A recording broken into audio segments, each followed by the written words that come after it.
Hockenheim, 1982. Rain sweeping across the track like a curtain that never lifts.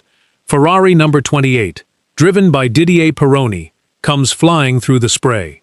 Ahead, Alain Prost's Renault is moving slowly, careful in the wet. Pironi cannot see him, not until it is far too late. The Ferrari climbs into the back of the Renault. It lifts into the air. It flies. When it falls, both of Pironi's legs are nearly crushed beneath the pedals. On live television, the commentator says it plainly. The championship is over. And in that moment, the world believes something very simple. This is the day Didier Pironi lost everything. But listen carefully. The truth here is very different. Hockenheim was not the day Didier Pironi lost everything. It was only the day the world finally noticed. By the time that Ferrari lifted off into the sky, Didier Pironi had already lost almost every important thing in his life. His trust, his friendship, his place inside the Ferrari team. His chance to be remembered, the way he actually deserved. So if Hockenheim was not the beginning of this tragedy, then what day was? Somewhere in the darkness, a voice from a few months earlier still echoes. Gilles Villeneuve, speaking quietly, and with a terrifying kind of calm. It's war. Absolutely war. To understand what really happened, we have to go back further. Not to Hockenheim, not even to Imola. We have to go back to the moment Enzo Ferrari picked up the phone. By the end of 1980, Didier Pironi was already one of the most respected names on the grid. He had spent 2 seasons at Tyrrell, learning how to develop a car with patience instead of pure aggression. He was not the loudest driver in the paddock. He was the one engineers actually listened to. Then came Ligier. And in 1980, at a place called Zolder, he won his first Formula One race. Remember that name. Zolder. It will come back later, and it will come back in a way no one could have imagined. By that point, Pironi had a reputation across Europe, not as a fast man, as a thinking man. Cold under pressure, almost too calm to be a racing driver. And that was exactly what Ferrari wanted. Enzo Ferrari and his technical chief, Mauro Forghieri, were not looking for a replacement. They already had Gilles Villeneuve. They needed something else. They needed a driver who could sit down with the engineers, read the data, and shape the new 126C2 into a championship car. While Villeneuve was busy driving that car on pure instinct. And here is where the trap was set. Villeneuve was fire. Pironi was ice. Villeneuve raced by feeling. Pironi raced by numbers. Villeneuve trusted his hands. Pironi trusted his stopwatch. Ferrari did not hire Pironi because he was the second-best version of Villeneuve. Ferrari hired him because he was everything Villeneuve was not. That was the point. That was also the trap. The journalist Nigel Roebuck once described him with a single line. He was very quietly spoken, but he also had an implacable quality. Ferrari did not sign the wrong man. Ferrari signed exactly the right man for the tragedy that was about to unfold. And if that is true, then what began to break everything apart? 1982. San Marino Grand Prix, Imola. Most of the British teams were boycotting the race because of a war between FISA and FOCA. Only a handful of cars started that Sunday. Ferrari and Renault were the only teams that mattered. Fuel was tight. The cars were thirsty. Every driver had to manage the race, not just drive it. And this is where the story that everyone thinks they know begins. Late in the race, Ferrari showed the pit board. One single word. Slow. Villeneuve read it one way. The positions are frozen. The race is over. Bring the car home. Pironi read it another way. Slow down. Save fuel. But keep racing. No one on the pit wall stepped in to check that both drivers understood the same thing. 2 men. 1 instruction. 2 completely different definitions of what was still allowed. Look at the final lap times. The gap in the sector data shows 2 drivers racing to 2 different finish lines in the same afternoon. Then came the overtake. Pironi went past Villeneuve. No drama, just a move. Villeneuve took the lead back. Pironi passed him again. When they crossed the line, Pironi was ahead by a fraction of a second. On the podium, there was no handshake, no eye contact. Villeneuve walked away and left the circuit almost immediately.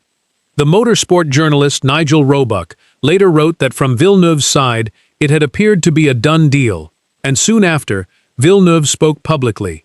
Quiet, cold, absolute. It's war. Absolutely war. But wait, before we take any side, we have to be honest. This was not the first time Pironi had done something like this. Back in 1980, at Ligier, there had already been tension with Jacques Lafitte about team positions. Villeneuve may not have known. Ferrari certainly did.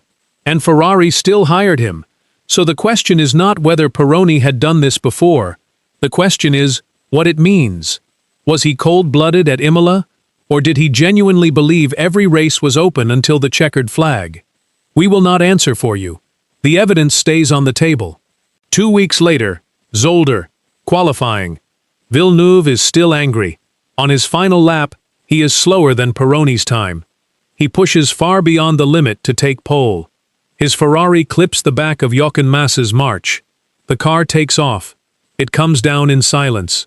Pironi walks out to the wreckage. He does not speak. After Imola, no one looked at Pironi the same way again. Then Villeneuve died at Zolder. No one had time to make peace. And Pironi would carry that silence for the rest of his life. So how does a man leading the World Championship suddenly become the loneliest person in Formula One? Every victory cost more than the last. That is the sentence that describes the summer of 1982 better than any other. Because on paper, Pironi's season looked like a dream. In reality, it was slowly becoming a kind of prison. Let us start with the wins. San Marino. That was the race at Imola. The victory that broke everything. Then Zandvoort, the Dutch Grand Prix, the first win after Zolder. He climbed the podium alone. Villeneuve's seat inside Ferrari was cold. His name was still on every wall in Maranello. Pironi kept scoring. Podium at Long Beach. Podium at Brands Hatch. By the middle of summer, he was leading the World Championship with a real cushion over his rivals. And here is the paradox. He was the champion nobody wanted to congratulate. After each win, there was no long internal celebration, no warm press briefing, no photograph of the whole team hugging on the podium the way they used to with Villeneuve. Just business. Fast, professional, quiet business. The newspapers made it worse. In Italy, the press was split down the middle. Some defended Ferrari, but hesitated about Pironi. In Britain, the tone was clearly different. Motorsport and Autosport leaned toward Villeneuve's version of events. In France, the papers protected Pironi almost like they were protecting national pride. There was no single story anymore. There were 3 Pironis, in 3 languages, and none of them fully agreed with the others. Inside the garage, something quieter was happening. Patrick Tambay had joined Ferrari to fill Villeneuve's seat. He could not fill Villeneuve's place in the team's heart. Later, Tambay described the atmosphere inside Ferrari that summer. A team that was still working. A team that was no longer alive. Ferrari began speaking to Pironi more carefully. Not with hostility, just with distance. A little more formal. A little less personal. Something they had never done with Villeneuve. And Pironi. He responded the only way he knew how. He decided that the only thing that mattered was becoming world champion. Nigel Roebuck later noted that Pironi truly believed the title was the one thing worth chasing. His engineer Harvey Postlethwaite said the same thing in different words. Pironi genuinely believed he would be champion. But that belief was exactly what pulled him further away from everyone else. Because after Zolder, no one else in the paddock could feel that way anymore. They had buried a friend. He was chasing a trophy, 2 different worlds, sharing one garage. Winning and losing had become 2 vectors pointing in the same direction, both aimed at one man, both getting sharper by the week. If Hockenheim had never happened, would Pironi really have become world champion? Or would that championship have haunted him the same way it was already starting to haunt Ferrari? Hockenheim, Saturday morning. Practice for the German Grand Prix. The rain had come down hard through the night, and the track was still soaked. Visibility was terrible. Spray hung in the air like fog. Alain Prost was moving carefully along the racing line, feeling his way through the wet in his Renault. He had already decided he was not pushing. Didier Pironi came up from behind. Fast, committed, his visor half blinded by water. He never saw the Renault until it was already too late. The Ferrari climbed onto the back of Prost's car. It lifted straight up into the air.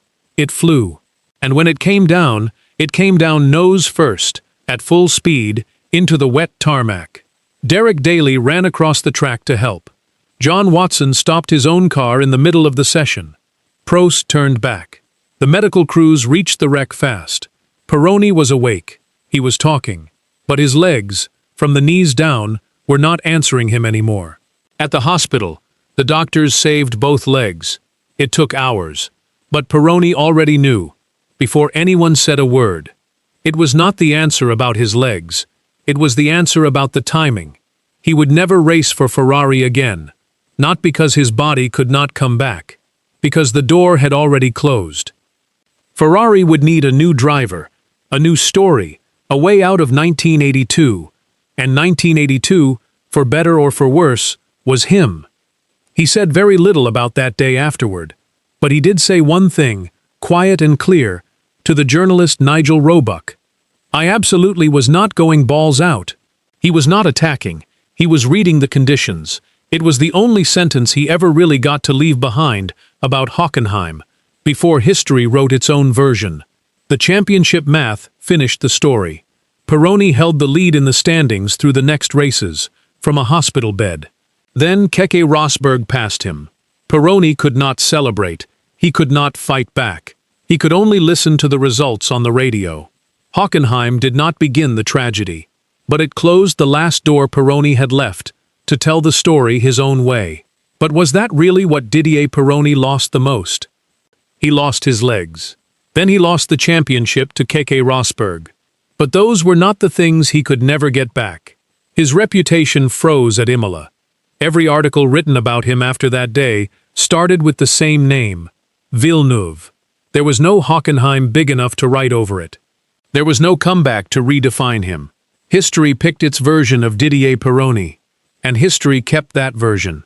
Nigel Roebuck once remembered something quiet about him. Pironi always said that when he first arrived at Ferrari, Gilles had welcomed him warmly, almost like a brother, which is why what broke between them at Imola was so painful. It did not break between two enemies. It broke between two men who had once been friends. And here is the thing this whole story has been trying to say from the very beginning. What broke at Imola was not trust. It was a promise that never existed the same way in two heads. Look at what Ferrari kept trying to fix afterward. Prost and Alesi in 1990. Team orders written down in black and white. It did not solve the real problem. Barrichello and Schumacher at Austria in 2002. The team apologized. The crowd booed. It still did not solve the real problem. Because the real problem is the one Imola quietly taught the sport. Two people can hear the exact same instruction and understand two completely different things.